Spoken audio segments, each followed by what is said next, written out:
आप जुड़ चुके हैं वैली एक्सप्रेस न्यूज के साथ। पहले तो इस दिन की आपको हार्दिक शुभकामनाएं, महाशिवरात्रि की हार्दिक शुभकामनाएं। और बात की जाएगी मिशन स्टेटहुड चेयरमैन से। अगर लद्दाख यूनियन टेरिटरी बना था, जम्मू कश्मीर यूनियन टेरिटरी बना था, लद्दाख के एम्प्लॉइज को अच्छी खासी जो सैलरी है वो दी जा रही है, जम्मू कश्मीर यूनियन टेरिटरी को क्यों नहीं? कारण क्या है? सब क्या लग रहा है जो लद्दाख कर रहा है, जम्मू कश्मीर कर रहा है, जम्मू कश्मीर में पॉलिटिक्स ज्यादा है, इस वजह से ये लोग फंस रहे हैं। मैं समझ गया गुलशन, आप एक तेज तरार समझदार पत्रकार हो और खास तौर के ऊपर आप इन मुद्दों के ऊपर बड़ी पैनी नजर रखते हैं, इसीलिए आपने आज ये जो आज रात को ही एक ऑर्डर निकला है 25/2/2025 को लद्दाख यूनियन टेरिटरी के फाइनेंस डिपार्टमेंट का। लद्दाख जम्मू कश्मीर का छोटा भाई है, हमें खुशी है इस बात की, लेकिन अफसोस इस बात का है कि 5 अगस्त 2019 को इस छोटे भाई को, लद्दाख को जम्मू कश्मीर से अलग कर दिया। हमें इस बात का बहुत गम है, लेकिन मजे की बात तो ये देखिए और कितनी बेइंसाफी है जम्मू कश्मीर के लोगों के साथ ये भारतीय जनता पार्टी की सरकार कर रही है।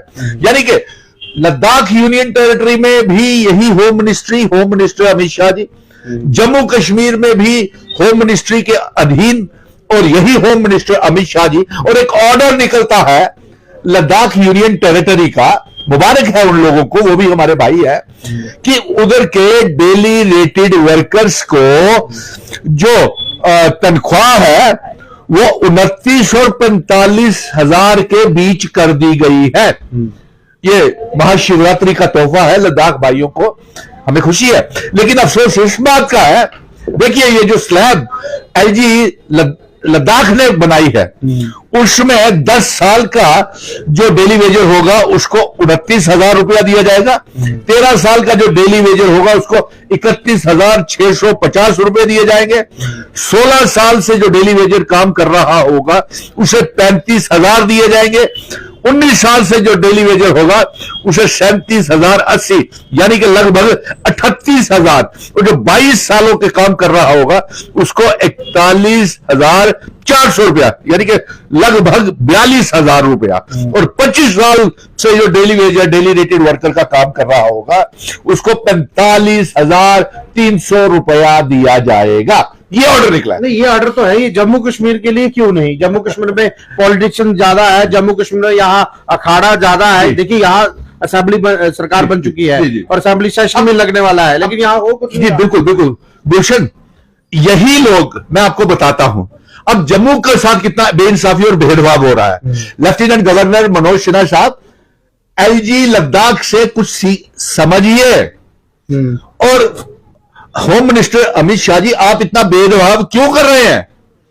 आप देखिए जम्मू कश्मीर में जो रहबरे खेल, जंगलात, सेहत, कंटिंजेंट पेड वर्कर्स, मैं सारी डिटेल बता देता हूं, फिर से बता देता हूं, जो हमारे वोकेशनल ट्रेनर्स हैं, सीआरसी क्लस्टर रिसोर्सेज कोऑर्डिनेटर्स हैं, जो किसान उद्यमी हैं, एसपीओस हैं, उनको एक तो पक्का नहीं किया जा रहा जी, और दूसरा उनकी तनख्वाहें इनसे भी हाईली क्वालिफाइड बच्चे हैं। ये वीटी, सीआरसीज, एसपीओ, किसान उद्यमी, नेशनल यूथ कॉर्प्स, रहबरे खेल, जंगलात, सेहत, योगा इंस्ट्रक्टर, रहबरे तालीम, सीएपीडी, फेयर प्राइस, नरेगा के बच्चे, गवर्नमेंट मेडिकल कॉलेज के पैरामेडिकल स्टाफ, और प्रधानमंत्री जी का जो आयुष्मान गोल्ड आयुष्मान कार्ड के जो मुलाजिम हैं, और जो सीजनल टीचर्स हैं, उनको इंसाफ नहीं।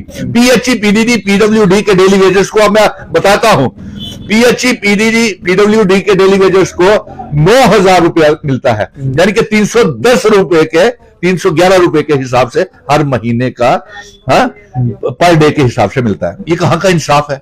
एक तरफ आप 45,000 दे रहे हैं लद्दाख के डेली वेजर्स को, और जम्मू के डेली वेजर्स को सिर्फ 9,330 रुपए। अफसोस हुआ इस बात का। अभी की आपने कहा कि वो छोटा भाई था, यानी कि बड़े भाई के साथ भेदभाव हो रहा है। बड़े भाई के साथ भेदभाव हो रहा है, और अफसोस ये जम्मू के 28 एमएलए और 2 मेंबर पार्लियामेंट क्या कर रहे हैं? जुगल किशोर, पीएमओ मंत्री जितेंद्र सिंह, भारतीय जनता पार्टी के यही लोग पिछले 10 सालों से हर असेंबली और पार्लियामेंट के चुनावों के ऊपर रहबरे खेल, जंगलात, सेहत, vocational trainers, national youth corps, PHE, PDD, PWD के डेली वेजेस के ऊपर सरकारें बनाते रहे और इनके ऊपर सियासत करते रही भारतीय जनता पार्टी के 28 एमएलए, तभी तो ये बने हैं 28 एमएलए। और उसके बाद देखिए कितनी भेदभाव है।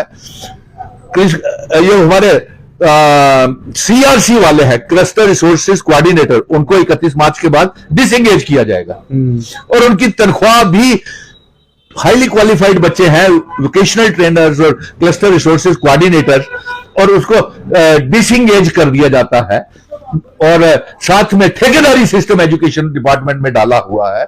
और जो कंटीजेंट ट्रेड वर्कर्स है 900 रुपया महीने के ऊपर, यानी कि 100 रुपया भी दिन का नहीं मिलता। नेशनल यूथ कॉर्प्स 2900 रुपए के ऊपर काम कर रहे हैं। ये कौन सा इंसाफ है? हर रोज ये धरने प्रदर्शन कर रहे हैं। और इसके साथ साथ आप ये देखिए जो हमारे लैंड ओनर्स हैं तमाम विभागों में, जिन्होंने जमीनें दी हुई है, उनको नौकरी नहीं, उनको ना जमीन की कीमतें दी गई। और दूसरी तरफ लद्दाख वालों को मुबारक है, हमें खुशी है कि उनको 29,000 और 45,000 के बीच तनख्वाहें दी जा रही हैं। ये प्रश्न अब आप ये पूछ सकते हैं। साहब आप तो मुबारक दे रहे हैं, अच्छी बात है, उनको मुबारक दे रहे हैं हम छोटे भाई के बच्चों को, क्योंकि वहां पर वो रहते हैं। लेकिन जो हमारे लोग हैं इनको मुबारक कब दी जाएगी? तो लगा देखिए कल एक बहुत बड़ा प्रदर्शन जो है वो जल शक्ति विभाग, अच्छी बात है, ठीक है, अच्छी बात है, नहीं प्रदर्शन करने से अगर हमें कुछ मिलेगा। यहाँ जम्मू कश्मीर में पॉलिटिक्स इस तरह कदर हावी हो चुकी है कि लोगों को मुद्दा बनाया जाता है। जी गुलशन आपने बिल्कुल सही कहा। प्रदर्शन करने के बावजूद भी शायद इनको 1000 दिन से भी ज्यादा हड़ताल के ऊपर हो गया है। मैं रोज देखता हूं पीएचई के, पीडीडी के, पीडब्ल्यूडी के, फॉरेस्ट डिपार्टमेंट के, एग्रीकल्चर के सारे डेली वेजर, तमाम विभागों के डेली वेजर जितने भी है वो सभी 1000 दिन से भी ज्यादा हो गया। और भारतीय जनता पार्टी जम के उसके ऊपर राजनीति कर रही है। और ये नहीं कि जिनके नाम मैंने गिनवाए हैं, इसका मैंने चीफ मिनिस्टर, कैबिनेट मिनिस्टर और इनकी जो मुश्किलें हैं इन बच्चों की, ये तो लेफ्टिनेंट गवर्नर को भी मालूम है, उसके बावजूद भी लेफ्टिनेंट गवर्नर साहब एक बात कह रहे हैं कि मेरे और सीएम के बीच में कोई भेदभाव नहीं है, हम एकदम से इकट्ठे होकर जो काम है वो कर रहे हैं। लेकिन नजर नहीं आ रहा, वो इसलिए बोल रहा हूं क्योंकि अगर सीएम ये कहते हैं कि मैं किसी को एक्सटेंड नहीं करूंगा, नौकरी आगे नहीं बढ़ाऊंगा, दूसरे दिन वो ऑर्डर निकाल देते हैं आगे बढ़ाने का। जी आपने बड़ी अच्छी बात करी। ये भी आज सुर्खियां बना हुआ ये सवाल है कि लेफ्टिनेंट गवर्नर मनोज सिन्हा ने ये ना जाने कैसे दावा कर दिया कि जम्मू कश्मीर में राजभवन और चीफ मिनिस्टर उमर अब्दुल्ला के बीच में कोई लड़ाई नहीं है। मान लिया जी। लेकिन अफसोस इस बात का है कि आप जो कहते हैं कि पीस और नॉर्मेलिटी को लेकर के कोई लड़ाई नहीं है, तो पीस एंड नॉर्मेलिटी को कायम करना होम डिपार्टमेंट तो एलजी साहब आपके पास है। फिर भारतीय जनता पार्टी वाले ये आरोप क्यों लगाते हैं जब टारगेटेड किलिंग्स, क्राइम बढ़ता है या डकैतियां होती हैं या सुरक्षा बलों के ऊपर हमले होते हैं या एलओसी की सीज फायर वायलेशन होती है, तो जंग तो सामने नजर आ रही है, लड़ाई तो सामने नजर आ रही है। एलजी साहब मीटिंग्स लेते हैं, चीफ मिनिस्टर को बुलाया नहीं जाता, चुनी हुई सरकार को बुलाया नहीं जाता, तो ये सामने लड़ाई नहीं नजर आ रही। हमें बातें कर ये कहीं ना कहीं साबित हो गया ना, जब मीडिया कोई खबर करता है तो चीफ मिनिस्टर, यूनियन टेरिटरी के चीफ मिनिस्टर को भी होम मिनिस्टर जो है वो वहां बुलाते हैं ताकि उस मीटिंग में रखा जाए, क्योंकि पहले तो बुलाया नहीं गया था। जब खबर हुई उसके बाद बुलाएगा और हो सकता है उसी खबर का जो असर है एलजी साहब पर गया हो और ये कह रहे हैं हम दोनों एक ही यूनिट है। देखिए मुझे अच्छा लगा कि उमर अब्दुल्ला ने हमारी अलायंस की सरकार जो पूरे 5 साल तक चलेगी, ये भारतीय जनता पार्टी वालों को मैं बता दूं, और आने वाले असेंबली सेशन में, बजट सेशन में बहुत कुछ अच्छा होने वाला है गुलशन, ये भी मैं बता दूं। और जिन बच्चों के मैंने नाम बताए हैं इनको इंसाफ मिलने वाला है 31 मार्च से पहले, चाहे वीटीज हो, सीआरसी हो, केकेजी हो, नेशनल यूथ, रहबरे खेल, जंगलात, नरेगा के बच्चे और रहबरे तालीम, सीजनल टीचर्स, इन सबको पीएचई, पीडीडी, पीडब्ल्यूडी के डेली वेजेस को हिसाब मिलने वाला। लेकिन इसमें फायर इमरजेंसी रह गया। हाँ, उनका तो स्कैम था, वो एलजी के सारे स्कैम एलजी के समय के, सारे स्कैम पिछले 10 सालों के बीच में हुए। अब देखिए कल बहुत अच्छा लगा, देखिए एलजी साहब आपने कहा कि राजभवन के बीच में और चीफ मिनिस्टर के बीच में कोई लड़ाई नहीं है।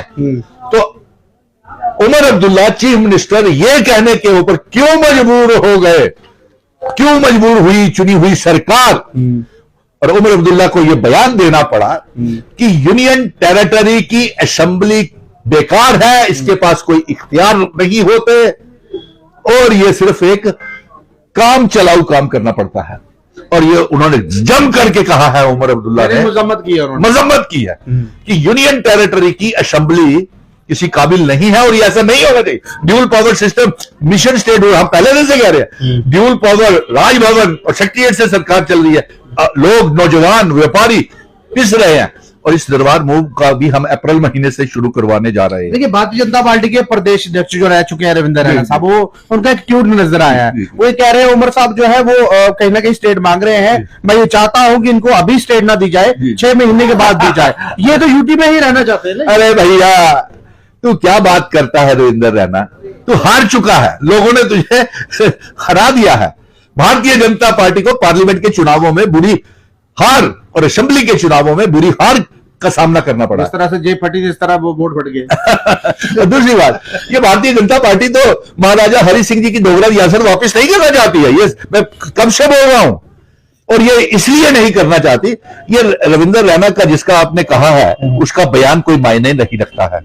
रियासत तो हम लेकर के रहेंगे, इस असेंबली के सेशन में जम करके मैं चाहूंगा कि 90 के 90 एमएलए रियासत के दर्जे की देरी क्यों हो रही है इसके ऊपर बात करें, और मुझे पूरा दावे के साथ कह सकता हूं कि भारतीय जनता पार्टी रियासत के दर्जे की मांग को लेकर के कोई बहस नहीं करेगी, क्योंकि ये एलजी के चोर दरवाजे के से राजभवन के जरिए जम्मू कश्मीर की सरकार को मजबूर करना चाहते हैं कि नेशनल कॉन्फ्रेंस किसी तरीके से भारतीय जनता पार्टी के साथ गठबंधन करे।